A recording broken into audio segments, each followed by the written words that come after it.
ओम साईं राम। श्री साईं सच्चरित्र अध्याय 4। श्री साईं बाबा का शिरडी में प्रथम आगमन, संतों का अवतार कार्य, पवित्र तीर्थ शिरडी, श्री साईं बाबा का व्यक्तित्व, गोली बुआ का अनुभव, श्री विट्ठल का प्रकट होना, क्षीर सागर की कथा, दास गणों का प्रयाग स्नान, श्री साईं बाबा का शिरडी में प्रथम आगमन, 3 वाड़े। संतों का अवतार कार्य। भगवत गीता 4 अध्याय 7-8 में भगवान श्री कृष्ण कहते हैं कि जब जब धर्म की हानि और अधर्म की वृद्धि होती है तब तब मैं अवतार धारण करता हूँ। धर्म स्थापन, दुष्टों का विनाश तथा साधु जनों के परित्राण के लिए मैं युग युग में जन्म लेता हूँ। साधु और संत भगवान के प्रतिनिधि स्वरूप हैं।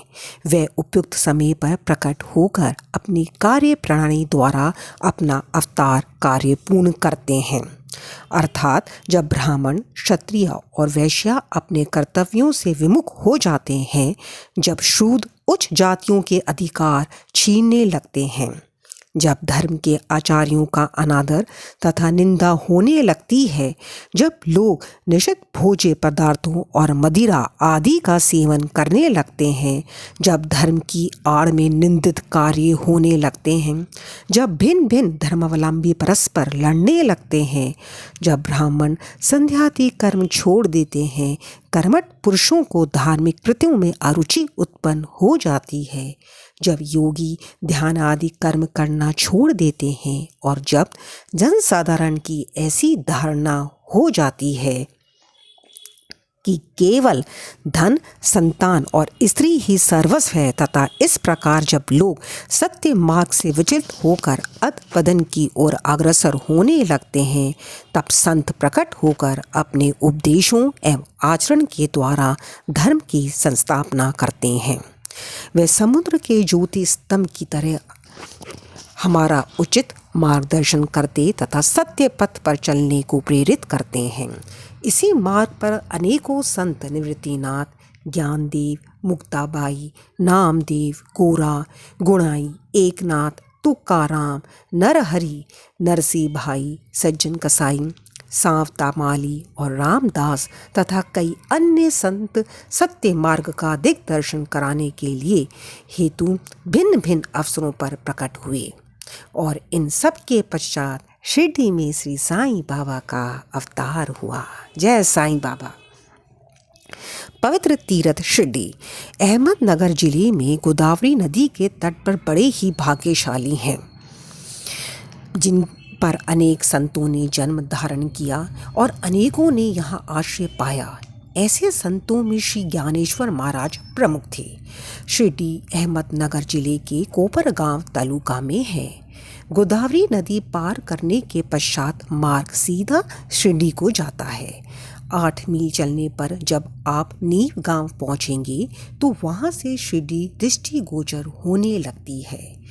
कृष्णा नदी के तट पर अन्य तीर्थ स्थान गंगापुर, नरसिंहवाड़ी और उदाम्बर के समान ही शिरडी भी प्रसिद्ध तीर्थ है।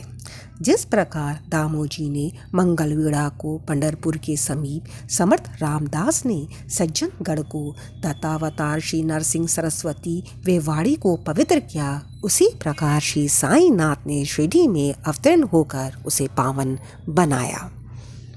श्री साईं बाबा का व्यक्तित्व। श्री साईं बाबा के सनिध से शिरडी का महत्व विशेष बढ़ गया। अब हम उनके चरित्र का अवलोकन करेंगे। उन्होंने इस भवसागर पर विजय प्राप्त कर ली थी, जिसे पार करना महान दुष्कार तथा कठिन है। शांति उनका आभूषण था तथा वे ज्ञान की साक्षात प्रतिमा थे। वैष्णव भक्त सदैव वहाँ आश्रय पाते थे। दानवीरों में वे राजा कर्ण के समान दानी थे। वे समस्त सारों के सार रूप थे। ऐहिक पदार्थों से उन्होंने आरुचि थी। सदा आत्मस्वरूप में निमग्न रहना ही उनके जीवन का मुख्य ध्येय था। अनित्य वस्तुओं का आकर्षण उन्हें छू भी नहीं गया था। उनका हृदय शीशे के सदृश उज्ज्वल था। उनके श्रीमुख से सदैव अमृत वर्षा होती थी। अमीर और गरीब उनके लिए दोनों एक समान थे। मान अपमान की उन्हें किंचित मात्र भी चिंता न थी। वे निर्भय होकर संभाषण करते, भांति भांति के लोगों से मिलजुल कर रहते, नर्तकों का अभिनय तथा नृत्य देखते और गजल कव्वालियाँ भी सुनते थे। इतना सब करते हुए भी उनकी समाधि किंचित मात्र भी भंग ना होती थी।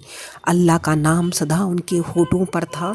जब दुनिया जागती तो वह सोते और जब दुनिया सोती तो वह जागते थे। उनका अंतःकरण प्रशांत महासागर की तरह शांत था। ना उनके आश्रम का कोई निश्चय कर सकता था और ना उनकी कार्य प्रणाली का अंत पा सकता था। कहने के लिए वो एक स्थान पर निवास करते थे, परंतु विश्व के समस्त व्यवहारों व व्यापारों का उन्हें भली भांति ज्ञान था। उनके दरबार का रंग भी निराला ही था। वह प्रतिदिन अनेक किंवदंतियाँ कहते थे, परंतु उनकी अखंड शांति किंचित मात्र भी विचलित न होती थी। वे सदा मस्जिद की दीवार के सहारे बैठे रहते थे तथा प्रातः, मध्य और सायंकाल लहंडी और चावड़ी की ओर वायु सेवन करने जाते तो भी सदा आत्मस्थित ही रहते थे। स्वार्थ सिद्ध होकर भी वे साधुओं के समान आचरण करते थे। वे विनम्र, दयालु तथा अभिमान रहित थे। उन्होंने सबको सदा सुख पहुंचाया। ऐसे थे श्री साईं बाबा, जिनके श्री चरणों का स्पर्श कर शिरडी पावन बन गई। उसका महत्व असाधारण हो गया। जिस प्रकार ज्ञानेश्वर ने आनंदी और एकनाथ ने पैटर्न का उत्थान किया, वही गति श्री साईं बाबा द्वारा शिरडी को प्राप्त हुई। शिरडी के फूल, पत्ते, कंकड़ और पत्थर भी धन्य हैं, जिन्हें श्री साईं चरण अम्बुजों का चुम्बन तथा उनकी चरण रज मस्तक पर धारण करने का सौभाग्य प्राप्त हुआ। भक्तगण को शिरडी एक दूसरा पंढरपुर, जगन्नाथपुरी, द्वारका, बनारस, काशी, महाकालेश्वर तथा गोकर्ण, महाबालेश्वर बन गई। श्री साईं का दर्शन करना ही भक्तों का वेद मंत्र था, जिसके परिणाम स्वरूप आसक्ति घटती और आत्मदर्शन का पथ सुगम होता था।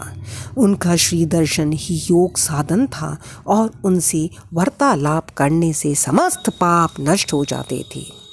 उनका पाद सेवन करना ही त्रिवेणी प्रयाग स्नान के समान था तथा चरणामृत पान करने मात्र से ही समस्त इच्छाओं की तृप्ति होती थी। उनकी आज्ञा हमारे लिए वेद सदृश थी। प्रसाद तथा उदी ग्रहण करने से चित्त की शुद्धि होती थी। वह ही हमारे राम और कृष्ण थे, जिन्होंने हमें मुक्ति प्रदान की। वह ही हमारे पर ब्रह्म थे। वे छंदों से परे रहते तथा कभी निराश व हताश नहीं होते थे। वे सदा आत्मस्थित, चैतन्य घन तथा आनंद की मंगल मूर्ति थे। कहने को तो शिरडी उनका मुख्य केंद्र था, परंतु उनका कार्य क्षेत्र पंजाब, कलकत्ता, उत्तरी भारत, गुजरात, ढाका और कोंकण तक विस्तृत था। श्री साईं बाबा की कीर्ति दिन प्रतिदिन चारों ओर फैलने लगी और जगह जगह से दर्शनार्थ आकर उनके भक्त लाभ उठाने लगे।